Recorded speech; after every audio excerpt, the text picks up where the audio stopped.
Today, we're diving deep into a thrilling comparison between two heavyweights in the tire world, the Goodyear Eagle F1 Asymmetric 6 and the Hankook Ventus S1 Evo 3. Both of these ultra-high-performance tires have made waves in the market, but which one truly reigns supreme?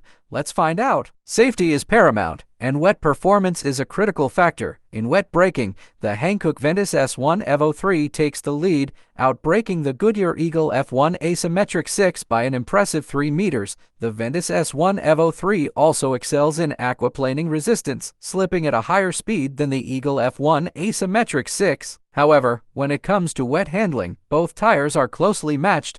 The Eagle F1 Asymmetric 6 edges out with a slightly faster lap time, demonstrating its superior wet handling capabilities. In the ultra-high performance segment, dry performance is crucial. The Goodyear Eagle F1 Asymmetric 6 shines here, outbraking the Ventus S1 Evo 3 by 0.4 meters and topping the leaderboard in dry braking tests. It also outperformed in dry handling, with a quicker lap time and higher subjective handling rating. Test drivers praised the Eagle F1 Asymmetric 6 for its sporty steering response and exceptional braking, while the Ventus S1 Evo 3 was noted for its consistent braking but experienced higher levels of understeer. When it comes to noise and comfort, the Eagle F1 Asymmetric 6 scores higher with a 9 out of 10 rating. Compared to the Ventus S1 Evo 3's 8.5, it also proves to be quieter, with a 1.4 decibels less noise compared to Hankook, making for a more comfortable ride. In today's world, rolling resistance and environmental impact can't be ignored.